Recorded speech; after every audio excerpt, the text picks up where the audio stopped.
Bonjour. Je vous propose aujourd'hui de nous arrêter sur un texte peu connu de l'Ancien Testament qui nous est rapporté dans le deuxième livre des Rois au chapitre 4, les versets 8 à 17. Un épisode qui nous raconte une rencontre de la vie du prophète Élisée avec une femme qu'il a accueillie chez elle. Cette femme habitait le village de Shunem, ou Sunem, une petite localité à une dizaine de kilomètres de Nazareth. On ne sait pas le nom de cette femme en question. Ce qu'on sait, c'est qu'elle était mariée et qu'elle était financièrement à l'aise. Et de fait, plutôt que de nous parler d'elle, le récit cherche à attirer notre attention sur la qualité de ce qu'elle a vécu et sur la relation qu'elle a nouée avec Élisée, successeur du prophète Élie, et sur ce que Dieu fera pour elle. Le récit commence donc par l'arrivée d'Élisée dans le village où habite cette femme. Pourquoi était-il là, nous ne le savons pas. Mais en lisant ce récit, nous nous apercevons qu'en fait, c'est la femme qui va forcer le prophète à venir chez elle pour manger du pain. Et c'est dire qu'elle ne se contente pas d'attendre que Dieu lui parle, elle n'attend pas non plus que Dieu accomplisse d'abord quelque chose pour elle, pour s'intéresser à Élisée. Et là où cette femme est un exemple pour nous, c'est d'abord qu'elle a su ouvrir les yeux sur ce qui était vraiment important et qu'elle aurait pu manquer. Curieuse peut-être, mais attentive, un peu comme Moïse qui s'est détourné de ses occupations pour voir un simple buisson qui brûlait à flanc de montagne. Bref, cette femme a su ouvrir les yeux et au-delà des simples apparences, elle voit le passage d'Élisée comme un signe de Dieu, un signe que Dieu lui adresse comme une promesse qui la concerne elle aussi. Et comme Moïse, elle se détourne donc pour voir. Comme Abraham, elle va nourrir l'envoyé de Dieu alors qu'il ne demandait rien. Le salut de Dieu passe à la porte de cette femme et elle le pressent. Intuitivement, elle s'en aperçoit. Alors elle agit. C'est comme si le texte nous disait à nous aussi qu'aujourd'hui, encore, tout à nouveau, Dieu passe devant notre porte et que si nous voulons bien le retenir, il pourrait nous visiter chacun tel que nous sommes, et nous sommes toujours riches ou pauvres de tant de choses. Jésus lui-même dira que c'est ça le propre du royaume de Dieu, la caractéristique principale de l'action de Dieu. Il est le berger qui cherche la plus perdue de ses brebis jusqu'à ce qu'il la retrouve, nous dit le texte de la parabole de Luc 15. Et pour cela, vous le savez, il n'a pas hésité à descendre dans le fond du fond de nos enfers et de nos drames humains. Et il nous est dit que Dieu ne se lasse pas de passer et de repasser humblement en frappant à notre porte. Voilà, mes amis, retenons ici que la liberté humaine, c'est la réponse qui est donnée à sa présence qui s'offre à notre vie. La réponse de la femme, elle, qu'on appelle une Sunamite du nom de son village, la réponse de la Sunamite est de forcer le prophète à manger. Elle le presse d'entrer chez elle pour cela. La femme donne ce qu'elle a, du pain, de la farine et de l'eau. Et cela me rappelle bien sûr le rôti qu'Abraham et Sarah ont offert aux 3 anges venus les visiter pour leur annoncer qu'ils auront enfin un fils et que Dieu leur accorde un avenir, une espérance. Et puis cela me rappelle aussi l'eau que Jésus demanda à la femme de Samarie, lui qui a pour projet de lui donner une source de vie intérieure au plus profond d'elle-même, un jaillissement de vie éternelle. Voilà, à chaque fois, Dieu prend les devants. Dans votre vie, dans ta vie à toi aussi. Mais notre nature humaine est ainsi faite que nous avons du mal à nous ouvrir. Nous aimerions avoir un cœur plus ouvert, nous aimerions vivre avec Dieu, et Dieu ne demande pas mieux que de venir habiter avec nous, en nous. Mais trop souvent, nous gardons notre porte fermée, ou plus tard nous la refermons. Alors Dieu passe et repasse, jusqu'à ce que nous nous décidions enfin à saisir l'occasion et que nous acceptions de l'accueillir. Mais alors qu'en faisons-nous? Allons-nous réagir? Allons-nous l'arrêter? Allons-nous ouvrir notre porte? Dans l'Évangile, il y a plusieurs récits qui semblent nous inviter à avoir une attitude volontaire pour permettre à Dieu d'intervenir dans notre vie. Souvenez-vous par exemple de ces deux disciples qui, le soir de Pâques, forcent en quelque sorte Jésus à rester pour manger avec eux, alors qu'il faisait étape dans une auberge à Emmaüs. « Reste avec nous, Seigneur. » Et Jésus l'a fait. Il ne suffit pas d'attendre que l'envie nous vienne d'aimer Dieu ou d'aimer les autres, ou de nous aimer nous-mêmes, ou d'aimer la vie. Il faut un peu parfois se bouger et commencer à sortir de nous-mêmes pour changer. Il faut, en un mot, coopérer avec Dieu. Lui frappe à ma porte, à moi d'ouvrir sans tarder. Bref, il appartient à chacun de nous de saisir l'occasion que Dieu nous donne. C'est peut-être seul chez vous maintenant. C'est peut-être à un autre moment, durant une rencontre, durant un culte, peu importe. Si vous comprenez que Dieu passe devant vous, devant la porte de votre vie, n'hésitez pas.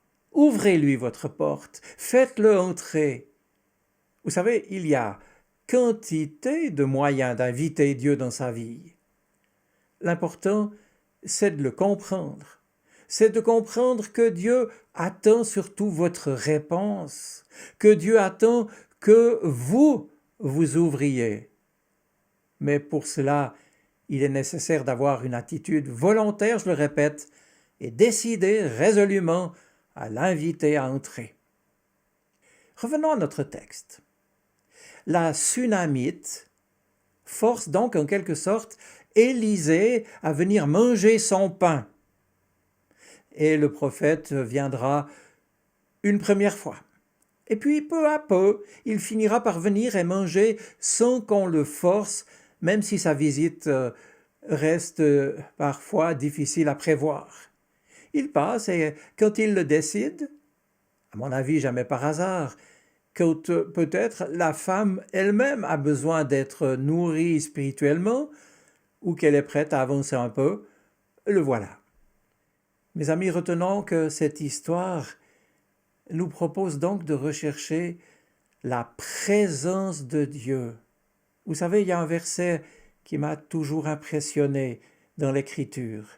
C'est ce verset tiré du chapitre 3 des Philippiens, où Paul dit « Mon bien suprême, c'est de connaître Jésus-Christ, mon Seigneur, et c'est d'être parfaitement uni à lui. » Connaître, c'est être en pleine communion avec quelqu'un. La Sunamite invite Élisée.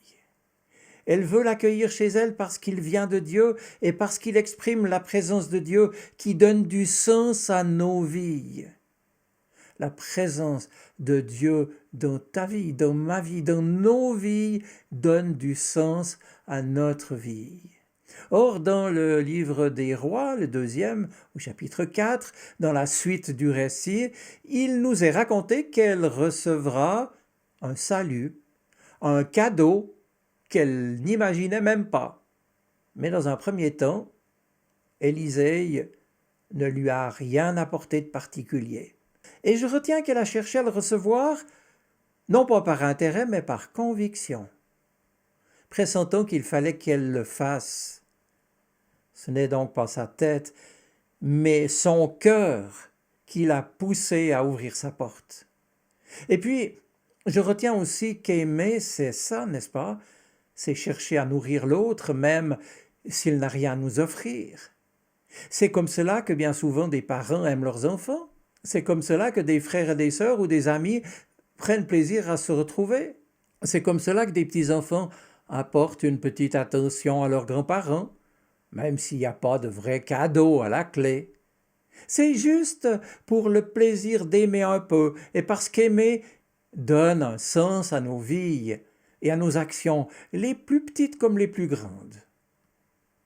La Sunamite nous propose d'aimer Dieu et de nous ouvrir à sa présence. C'est la première étape. Et puis, elle nous propose ensuite d'aller plus loin en construisant, nous dit le texte, une petite chambre, une petite place pour l'homme de Dieu qui vient de sa maison.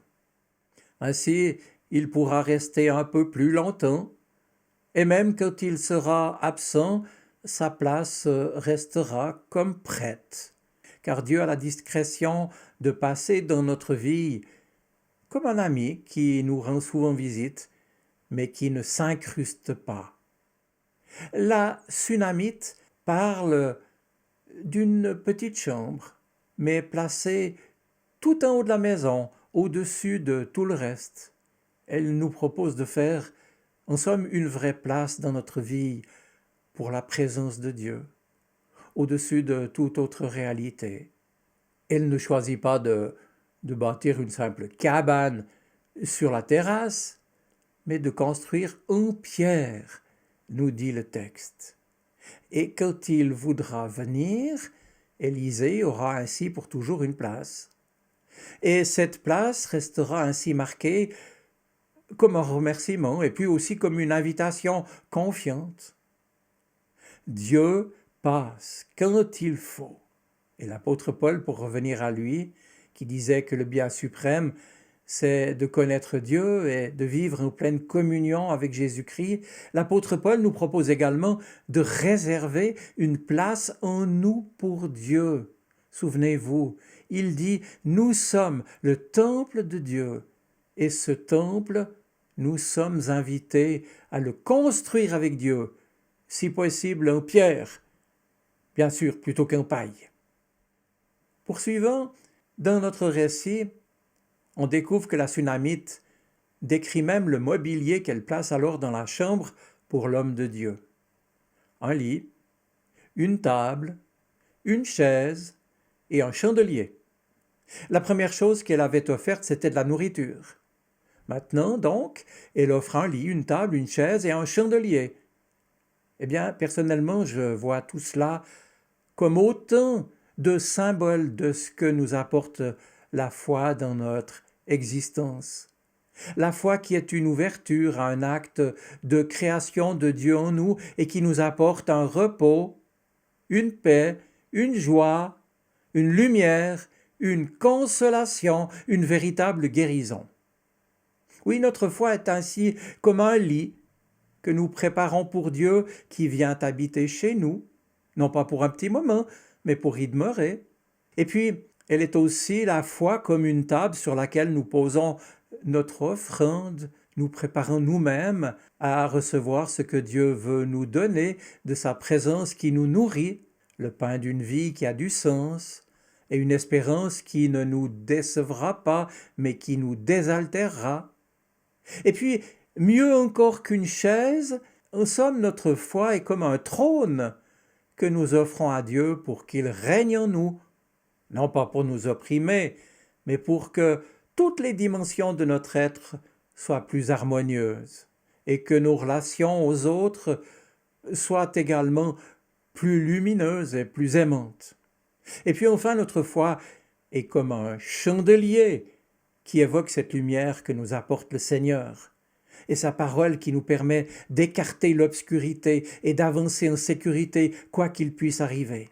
Écho à ce que le psalmiste dira plus tard, « Ta parole est comme une lampe sur mon sentier ». Oui, mes amis, Dieu est pour nous repos, nourriture, justice et lumière. Et il est bon d'accepter de lui faire très concrètement une place dans notre existence. Car même s'il peut y avoir des surprises et des épreuves, nous sommes, lui habitant en nous, progressivement transformés intérieurement par la vie de celui à qui nous avons fait une place dans notre existence. La prière, la lecture de la Bible, le temps que nous passons seuls et ensemble devant Dieu, tout cela, ce sont en quelque sorte les pierres d'une chambre haute. C'est un lit, une table, un lampadaire ou un fauteuil qui nous prépare à bien accueillir en nous la présence du Seigneur. Alors, mes amis, retenons, pour terminer, que c'est sans calcul que la Sunamite a préparé une place pour l'homme de Dieu. Le bénéfice viendra ensuite, sans d'ailleurs qu'elle l'ait demandé. Elle se reconnaît seulement membre d'un peuple, dépendante et reconnaissante de ce que Dieu lui donne. Alors, si elle reçoit quelque chose, elle le mettra tout naturellement au service des autres. Elle est prête à recevoir, mais elle ne dit pas à Dieu ce qu'elle doit recevoir, ce qu'elle voudrait recevoir, car Dieu, nous dit l'Écriture, sait mieux que nous ce qu'il peut faire et ce qu'il a de mieux à faire pour chacun de nous. La foi, la confiance en son amour, c'est cela. C'est, mes amis, accepter, comme la Sunamite, de simplement recevoir ce qu'elle n'aurait jamais imaginé possible. Et c'est ainsi qu'elle deviendra elle-même source de vie et de joie. Puissions-nous le devenir chacun à notre tour. C'est ma prière pour chacun d'entre nous. Je vous souhaite une bonne semaine. Soyez bénis. Amen.